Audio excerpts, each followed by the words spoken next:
Her, I keep saying no to her. Kind of like the mother. Yeah. Try again. Attention. I'll see what plan you. They're talking, welcome to the April 2022 meeting of the Houston County Historical Society. I'm Debbie Hill, President. Please silence your telephones. And we have a sign-in sheet going around. If you will put your name on there and update your email address, just so that we get your email, get your information to you. If you don't have an email, put your address. Some of the notifications go out by snail mail, so not email. The pledge to the flag. Vanetta, would you lead us in the pledge, Pledge allegiance to the flag of the United States of America and to the republic for which it stands, one nation, under God, indivisible, with liberty and justice for all. Remember, the dues are $10 per household per year, $50 per household for a lifetime. Are you all receiving your minutes? If you are not, check with Melissa, and that was another reason we wanted to update the sheet that was going around. Can I say something real quick? Sure. I send out the minutes by email or snail mail. So if you don't do email or don't check it that often, on the sign-in sheet, put your mailing address, because I'll be glad to mail it to you. So you have two ways of getting it. We want to make sure all that's correct. Are there any corrections to the minutes? Okay, then they stand approved. Treasurer's report, Ms. Leah. Oh, we've had a variety of income from interest, from dues, we sold some books. And we've had expenses. We finally paid for our December meeting, some postage. Jerry has purchased something else for $12, I'm not sure what it was, off of eBay out of that donation that we received. And we've paid our insurance for the year. We have to have insurance every year. So we've got just almost $2,700 in our money market, and our CD is just under $11,400. So we're doing just great. Are there any questions concerning Leah's? If anyone wants to see the details, it's here. If none, we will go to new business. Do we have any new business? We kind of have some new business because we have someone here that wants to donate something to the archives. He missed show and tell last time, so we invited him again tonight. Mr. Baggett, you want to tell about your Yes, coin? I have. We're going through some old coins. I come across a coin that belonged to my great-grandfather, my grandfather, I think it's that. He died in 1921, or 1926, excuse me. And I've got a coin from 1921 that's 1 cent. It's got Erin, Tennessee on it. It's got a chapter on it. It's dealing with, got a railroad symbol on the back. But that's all I know about it. So if anybody I'll pass it around, everybody see it tonight. Could donate it to the society here, and so other people can try to find out what it was, and what it was used for. It could have been the fare for the train at that time. I don't know. But I'll just pass it around. Everybody look at it. Thank you. Any new business? Any other new business? I guess we'll go ahead. I should have said his name, William Albert Baggett. William Albert. His name's on the board down here, that he worked on the railroad. And he walked from Tennessee Ridge to Erin every day. That was his job, to check the ties in the rail, make sure that the train. But he retired about 1920, somewhere in that neighborhood. Good deal. The old business, we've been working on the programs for this year. I have one opening. I had a volunteer earlier on she wants to, you want to tell us about what you'd like to do on the program, if you're available in October, the 11th? I think so. Okay. My name's Susie Askew, and all 4 of my grandparents are from this county, as were my parents. So I came up here my whole life. And I've always been interested in White Oak Creek because my father was born on Lower White Oak Creek and my mother was born on Lewis Branch. So my husband and I decided since we couldn't find a map of White Oak Creek, we would make one. So we've mapped the whole creek system and all the branches that run into it, and I have a big piece of it, but I also have it on my computer so I can detail in on some of the hollers. And the curiosity was because my mother and daddy talked about people being from Pollard or people being from Concord or all those places. I never could figure out where they were, so now I know. So I thought you might be interested in seeing the map of White Oak Creek. Does anybody have one? Has it ever been mapped? I have some maps at the archives and museum, little maps. Of White Oak specifically? White Oak, Yeah. So, Okay. I'd like to show it to you. We'll get with you before October and Okay. make sure we'll confirm that for you. Some of the other programs that we have, the November program ended up being on Election Day. So since Melissa is working at the election and she's hosting the meeting, we will probably change that either to the first Tuesday or the third Tuesday or something to work around the election. The May meeting, the McCampbells and the Jameses have agreed to do the home place. You want to tell us about that? Okay, well, what's the date? The date is May, that's next month. May, the second Tuesday in May, it's the 10th. The 10th of May, okay.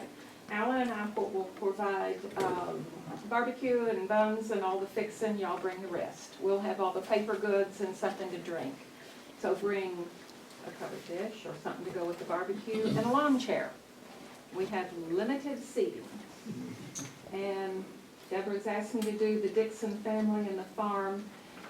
You know, Russ did it about Yeah, but these 15 people years probably ago. haven't heard it, you It's know. time to do it again. Time to do it? Okay, if I can find Russ's speech, I'll just give it. I have some information that was in the Historical Society that I'll transfer to you, Okay. that was presented before, so. All righty. It's And, 200 years old.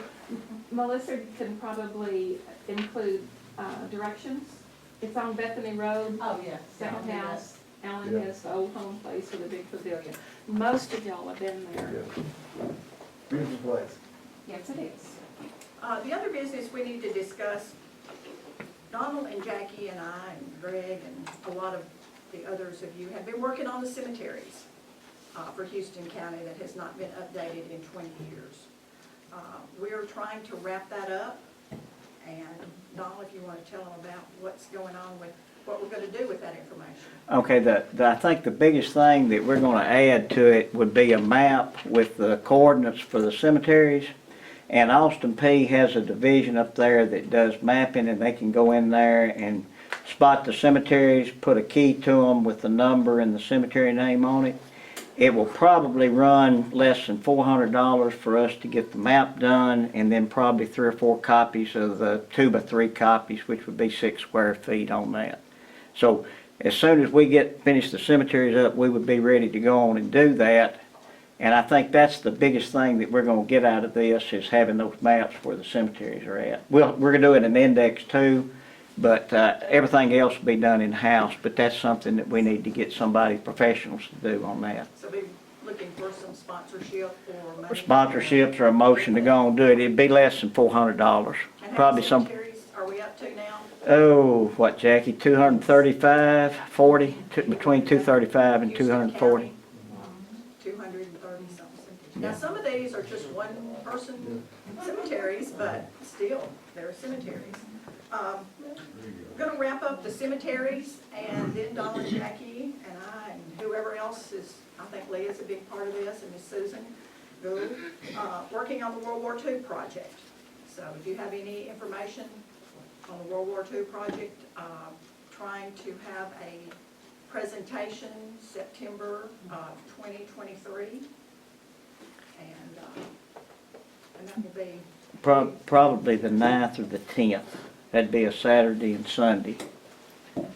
Actual VJ Day is the 2nd of September, but that's Labor Day. So we'd probably push it back a week from that. So the 9th or That's 10th, next year, so next year, correct. we'll get these cemeteries wrapped up, and then we'll move on to World War II. Is there anything else anybody wants to discuss or talk about? Or we have our program list filled out for next year. I'll give that to Melissa, and it'll be in your minutes. I've been asked to let you know about this Wouldn't It Be Fun? An afternoon with Cole Porter, written and performed by Sean Knight, Sunday, April 24th at 2 p.m. here at the United Methodist Church. In case you hear a little background music, that's what they're practicing for, and it's posted on this bulletin board. And if there's nothing else, we'll let Melissa tell you about the archives, and then she's our speaker tonight, so I'll turn it over to Melissa.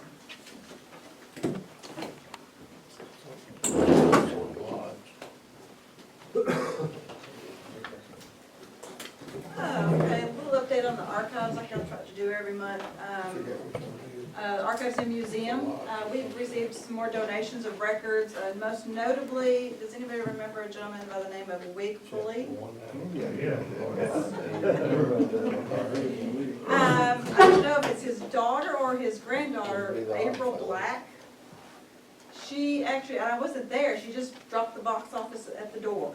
But our Angie, our custodian, actually got her information. She dropped off her, evidently Mr. Wig Pulley was loved collecting newspaper obituaries. So we have 4 photo albums full of obituaries and newspaper clippings.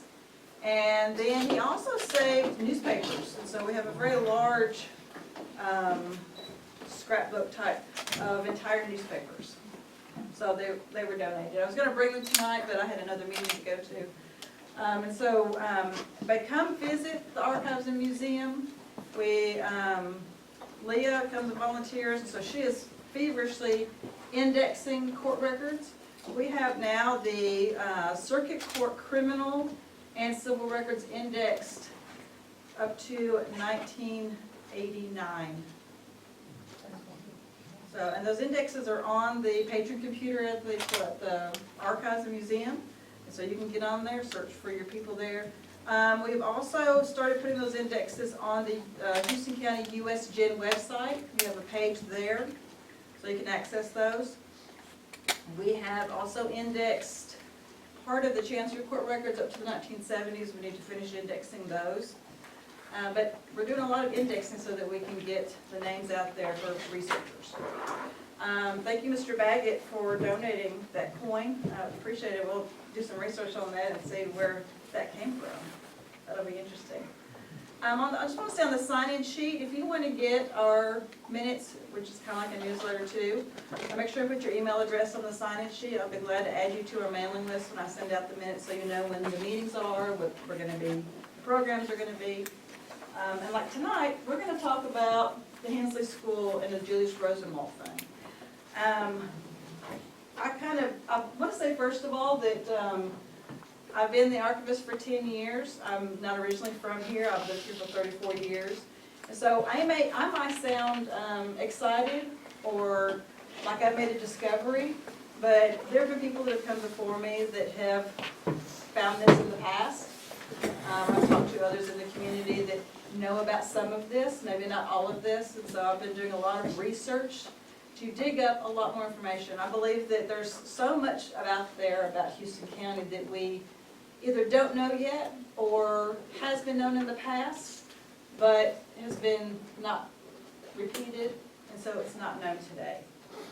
And so tonight, it's the Hensley School. Can we turn off the lights? Because it's probably going to be easier to see. You know the lights on? Can we join the door? I think it'll be easier for her to see. You're going to see a lot of documents and photographs. And there, much better. You can go ahead, Leah. So one of the things that Leah and I get to do in the Archives and Museums, and if you can't see, please move. There's chairs up here. Someone can sit in my chair up here. I've been in the car for 3 hours. One of the things that Leah and I get to do every day when we're there, I'm there Monday through Friday, 8 to 4:30. I leave between noon and 1 for lunch, so please come visit me. Is that we get to, what Leah and I like to say is we get to play. It's work for me, but it's not work for me. I absolutely love what I get to do. But we get to look and we get to touch all these old records. These are old, original records. And many times we come across things that make us stop and have to do research. We just can't help ourselves. I know Kay knows exactly what I'm talking about. When you worked in the library all those years, I'm sure you did the same thing. And when people bring things in and donate them, I encourage everyone that if you have things about Houston County, please consider donating them, or at least bring them by and let us digitize them. We have all the equipment to digitize just about anything. So please bring them by. So what you're seeing here is the Houston County School Board records that we received a few years ago. Any of you remember Miss Pat Davis, Mike and Pat Davis? Miss Pat Davis worked with the school board for decades, and she was a good friend of mine. And she knew that these records were being stored at the school board in the computer room high up on the shelf. Now, any of you that know anything about computers, they generate heat, a lot of heat. And these were out on the top shelf. They almost got thrown away when they moved the school board from the courthouse to their building, because someone said, oh, we don't need these, let's throw them away. Pat actually helped to save those at that time. So before she retired, she promised me that she would get these transferred to the archives, and she was good for her word. These boxes right here, these are boxes, and they contained anything and everything type of record, receipts, invoices, school records, dating back to the early 1900s, and they were just saved. The books that you see in the front are the school board minute books dated back to 1895. And they go all the way up to the 1960s. So if you want to know anything about any school that was ever in Houston County, it's in those books. And so in those boxes, I started going through the boxes trying to organize these records. And I ran across some records that sent me on a research spree.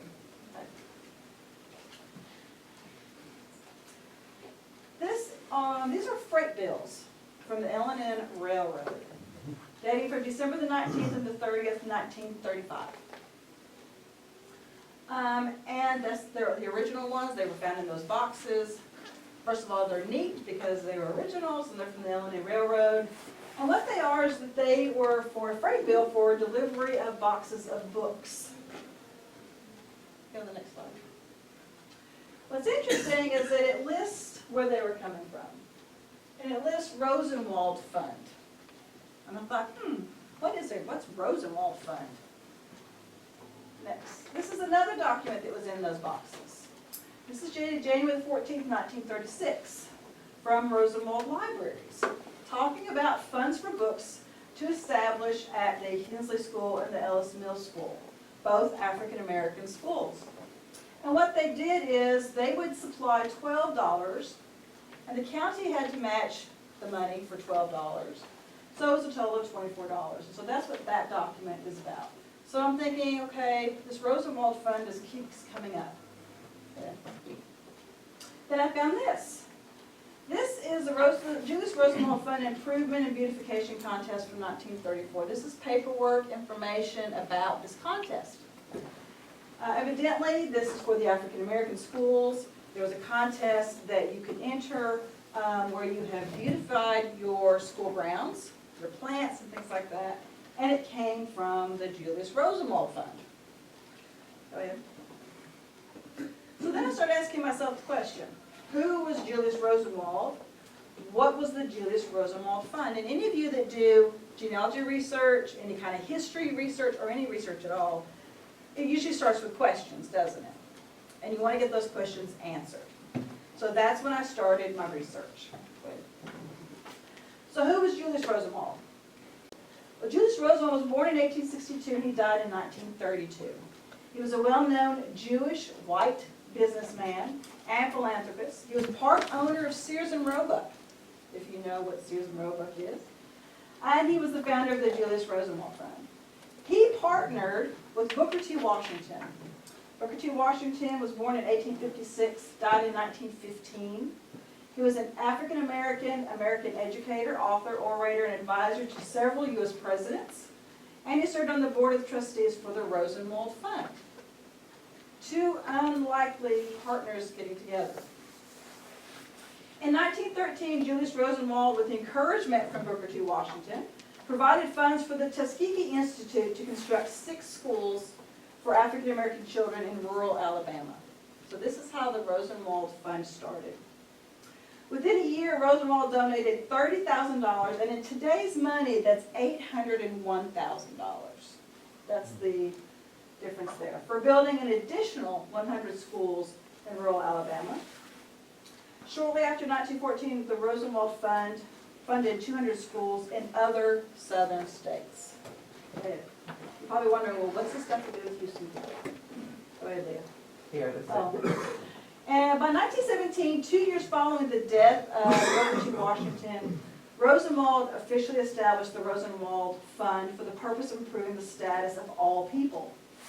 From 1917 to 1932, when Rosenwald died, the fund generously donated money for the building of schools throughout the rural South. This program, known as the Rosenwald School Program, by 1932 had helped southern states and counties build more than 4,977 public schools for African American students. When the program ended, the building of the actual schools ended, the fund actually went on for several more years after 1932. They had built those schools. They had also built 217 teachers' homes and constructed 163 shop buildings, all at the cost of $28,408,520. And then look what that would be in today's money. $588 million. billion. Billion. Is it billion? Billion. I don't do Oh, no, I'm sorry, I million. thought it was million. Yeah. But it served 663,000 students in 883 counties in 15 states. Now, those 15 states include, right there, Alabama, Arkansas, Florida, Georgia, Kentucky, Louisiana, Maryland, Mississippi, Missouri, North Carolina, Oklahoma, South Carolina, Tennessee, Texas, and Virginia. Go ahead. This is a photograph of Julius Rosenwald and Booker T. Washington from 1915. They got to be very, very good friends. There's another picture of them together. Go ahead. Here's a picture of Julius Rosenwald with children. As you can see, they have Rosenwald spelled out on their shirts. This is at an unknown Rosenwald school about the 1920s. So I kept asking myself, what is Julius Rosenwald and Houston County School, what's the connection? What's going on here? So, doing some more research, I found the Fisk University Rosenwald Fund's database. Anybody can go on Fisk University and look at this database. Go ahead. You go to their search part, to the database, and you can either put in the name of the school, you can put in the county. So I put in Hensley School, and I got nothing. Go back. Sorry. I don't know Just how to do hit, that. just the arrow. Yeah, I'll just leave it, it's okay. Okay, Now yeah, you're sorry. going too fast. Yeah. I don't know how to go backwards. Anyway, so I put in Hensley School and nothing came up. I thought, okay. So then I searched by county. And how it's listed in the Fisk University database is Erin School. And so this is what it says for that school. It says Erin School is a 2-teacher type school. It was, the budget year that it was constructed was 1927-28. It gives the acreage, the land, the application number. The total cost was $3,600.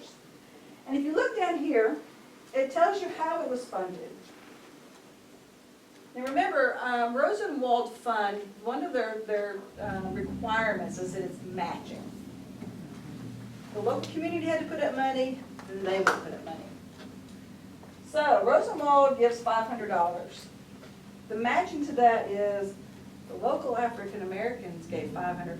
Now I want you to think about that, 1927 and 1928, and how much money that would have been for our local African American residents to put up this kind of money. And then the county put up $2,600 for a total of $3,600. Remember that amount, $3,600, because you're going to see it again in a minute. Okay, go ahead. Fisk University also had photos in their database.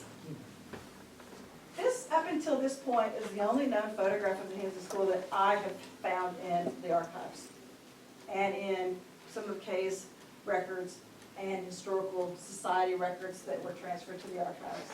This is the school. It's a horrible photograph, but it was a photograph that we had. This is Professor Macklin. He was the principal of the school until it closed in 1965. So this is the only photograph that I had. Go ahead. But Fisk University had photographs. This is the Hensley School. It's kind of cutting off at the bottom. This is the school. It's undated, but when you go to the database, you can see these photographs. If you'll look closely, it says Fisk, and they've got a watermark that says Fisk. And so this is one photograph. This is the next photograph. Okay, Leah, don't go ahead. All right.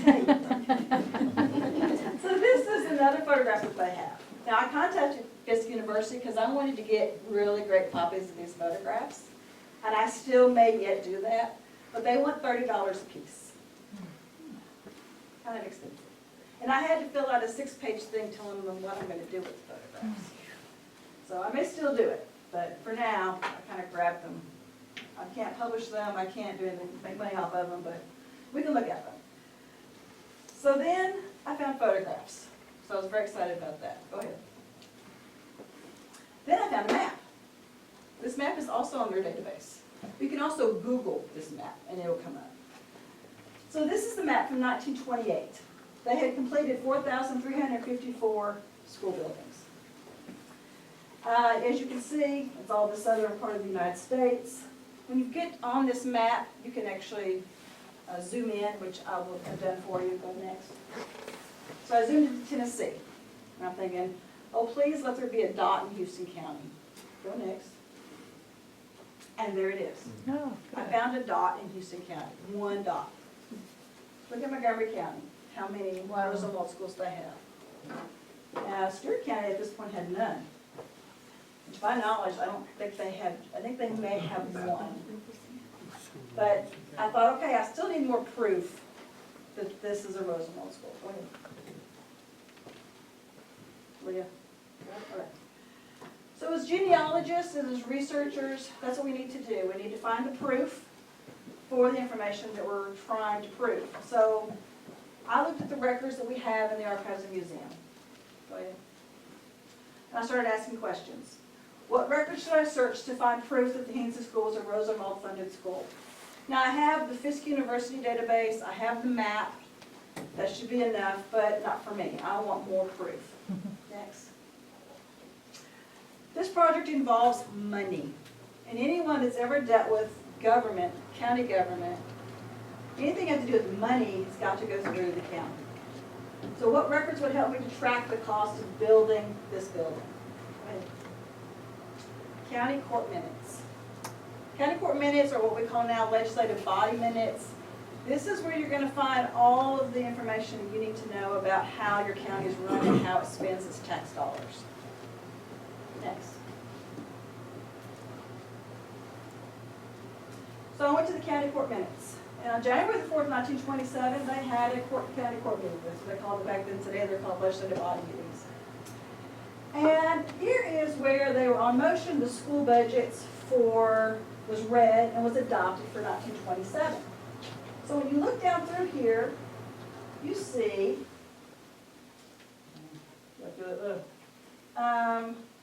new buildings and remodeling, $3,600. Next. Do you remember the Fisk University database and how much money? $3,600. So I felt like that was a piece of my proof that it was funded. Next. So then I wanted to know what school records could be available to tell me when the school was built. School board minute books. We have those. So I went to the school board minute books. And this is from March the 8th, 1928. And it's difficult to read, but it says, on motion, a committee of 3 was appointed to investigate, locate, and erect a building for the colored school in Erin, taking under consideration everything for the best interest of everyone involved, And then the committee, which is kind of weird, they've got DJ McCauley, Ryan Ellis, and then they listed DJ McCauley again. So they're supposed to have got DJ McCauley listed twice. So, right time frame, they're building a school, another piece of the puzzle. Go ahead, Lou. So what other records can I search for information about the Hensley School or the Rosenwald Fund in Houston County? Next. So I turn to newspapers. I absolutely love newspapers. If you're not doing research or reading newspapers, you should be. The Tennessean. If you don't know this, the Tennessean, starting in 1812, is available to anybody and everybody in Tennessee via the Tennessee Electronic Library. And these newspapers are not just indexes, they're the actual digitized newspapers. So I started looking, and I found this article. This is from Houston County.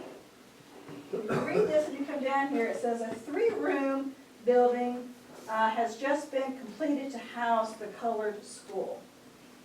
So this is the Hensley School, and it's dated August 26, 1928. Next. Then I found another one. I'm looking for something that tells me Hensley School is a Rosenwald school. I want to see it in writing. So finally, I found this over the weekend, and I sent it to Angie Nielsen, the city recorder for Erin, because I had been telling her about this. So I was so excited. September 27, 1928. It says, state has received the Danville and McKenzie, supposed to be McKinnon, they got McKenzie, Consolidated School Building and the Rosenwald Building at Erin. That was my final piece of the puzzle that actually says we have a Rosenwald School in Houston County. Next. But I'm still not satisfied. I'm still looking for proof. So what other records can I find to help me tell more of the story? Google. I use Google almost every day. If you're a genealogist, if you're researching your family history, Google is your genealogy friend. So when I Googled for Julius Rosenwald Fund things, I found this. This is probably about a 20 to 25 page document. It is the Community School Plans Bulletin number 3, issued by the Julius Rosenwald Fund, Nashville, Tennessee, 1924. What is it? It's a book of school plans that they would build schools from. Next. This is a 2-teacher community school floor plan number 20A, and it also tells you at the bottom here that it is to face north or south only. When you look at the pictures of the Hensley School and you look at this, they're identical. These are the plans that they used to build the Hensley School. Next. But not only did they build the Hensley School with these plans, go ahead, they built the Danville McKinnon Consolidated School in 1928 under the same plans. You can look at the Hensley School and the Danville McKinnon School when they consolidated them. It's the exact same plan. This photograph actually was found at the Tennessee State Library and Archives recently. I've not ever seen this photograph until I found it up at the TSLA. These were found in the Tennessee Board of Education files. What they would do is they sent people out to inspect rural county schools for the condition of those schools. Part of that was they took photographs. So this is from 1928. I do not know who any of the children are or the adults there, because there's nothing on them, it's just naming the school. There was a Danville school and there was a McKinnon school, but because of continuous flooding in the area, they consolidated the schools and made them one school. Go ahead.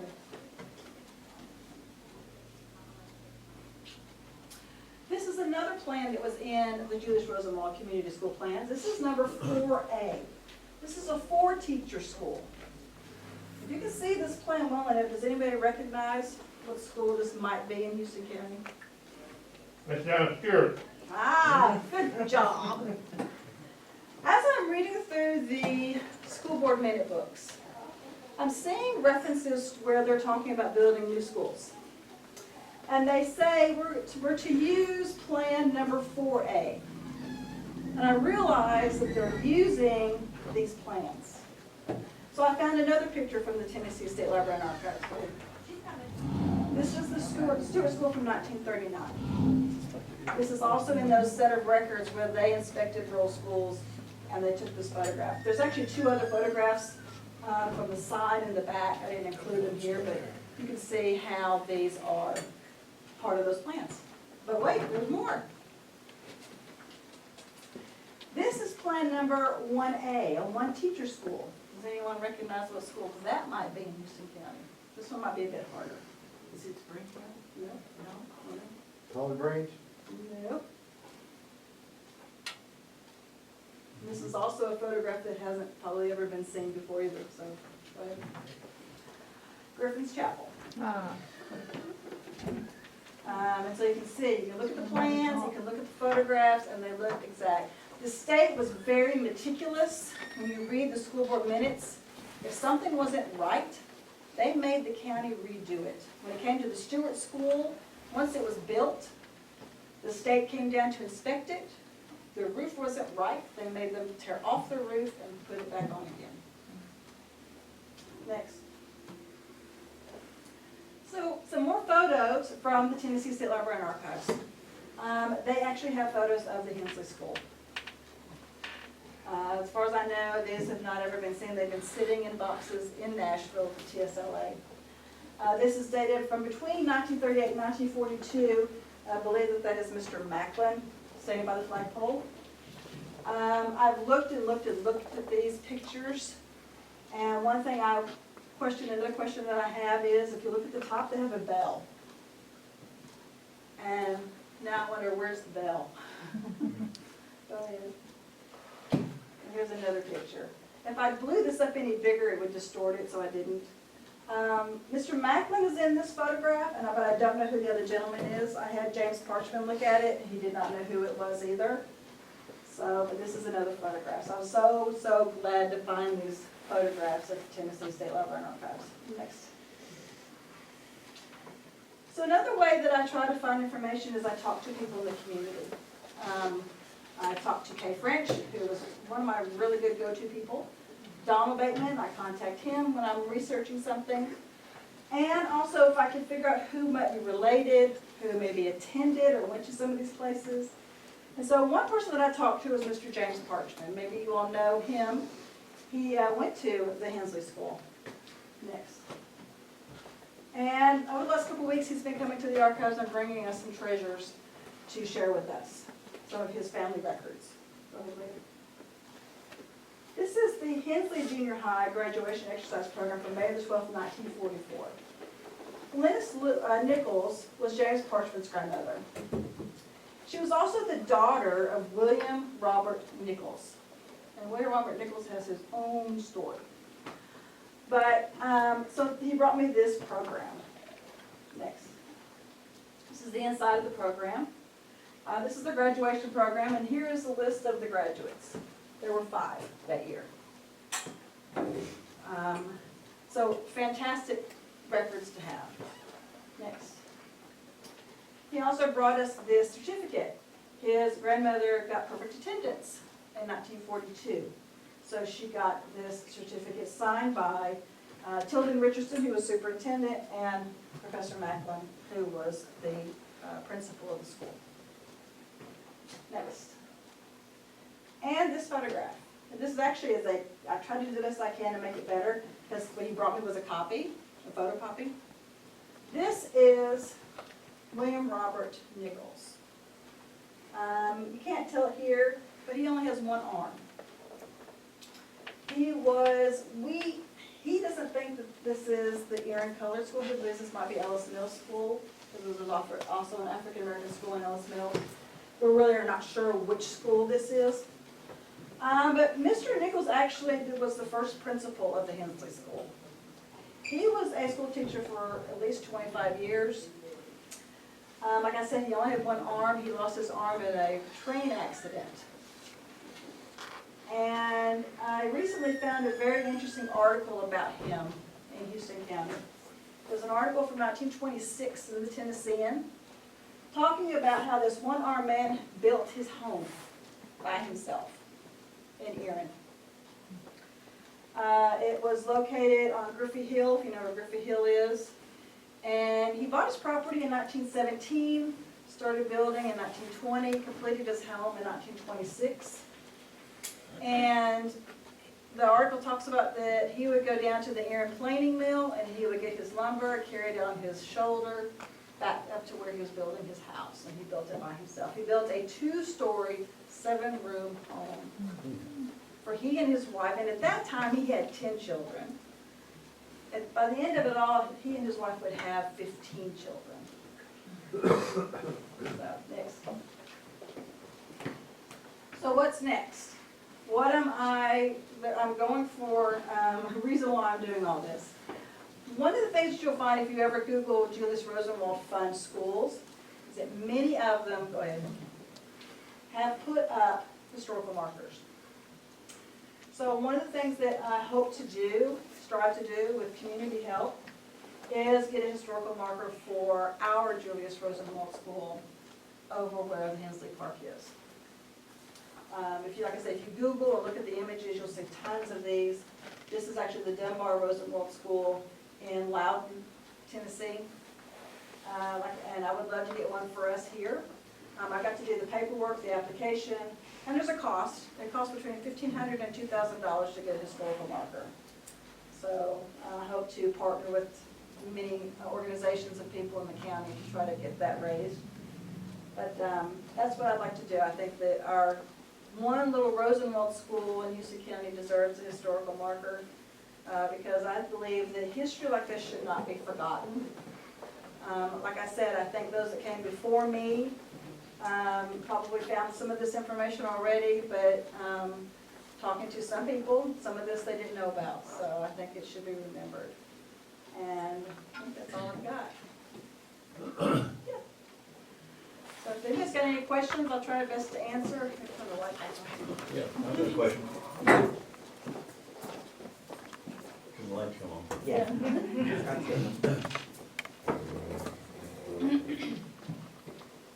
As I recall, back in the early part of the 1900s, the Stewart School was a 10th grade school.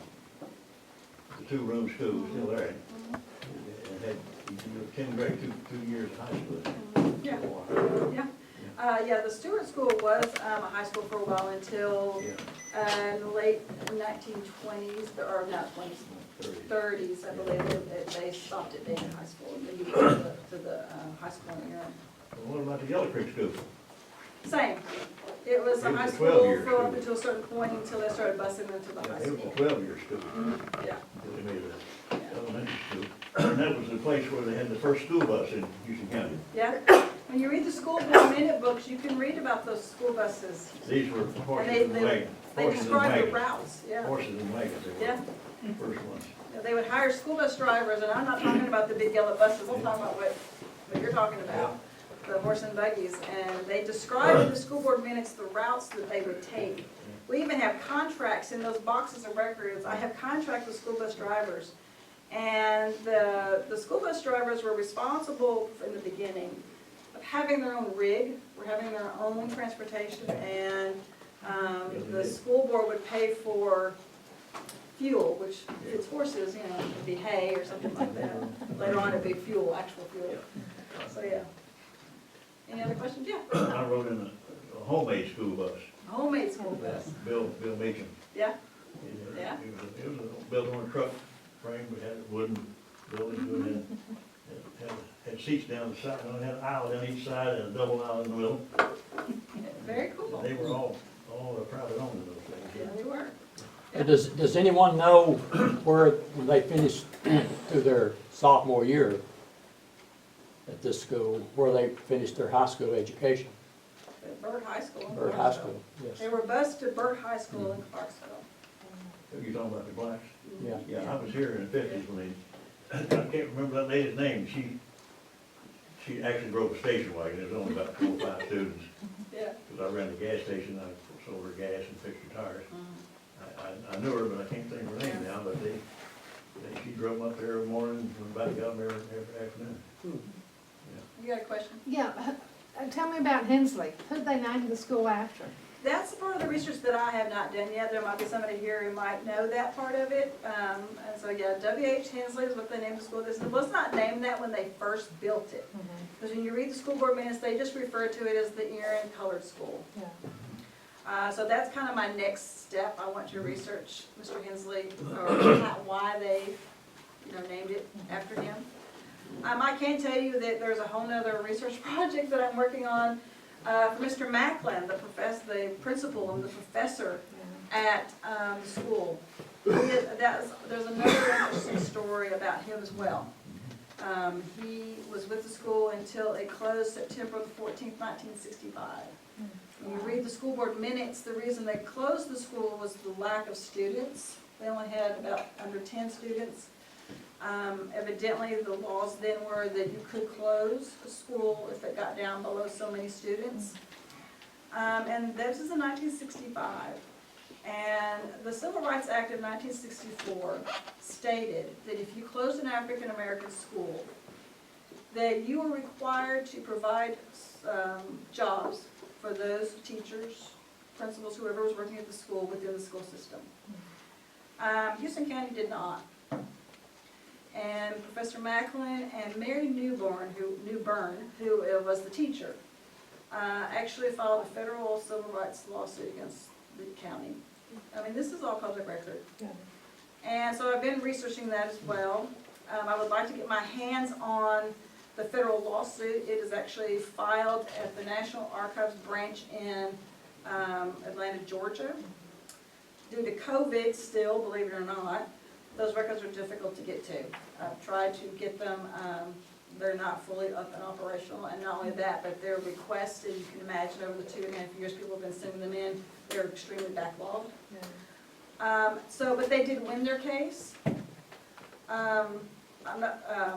Professor Macklin, he was a principal and he was a teacher. The job they gave him was over attendance and books. I'm not so sure that was apples to apples. When you read the school board minute books and the county court minutes, you can see where they petitioned for the county to pay for the attorney's fees and court costs because they did lose. But then I just recently received some records from the Tennessee State Library and Archives that receives the judgment from that case in it. I just got that. But I would like to have the entire case at some point. Interesting. When did they tear down the school? That, I have not gotten that far into the minutes. One of the things I'm doing with the school board minutes, and Miss Nina Finley did a fantastic book on Houston County schools pre-1930. She got a lot of the information out of the school board minutes.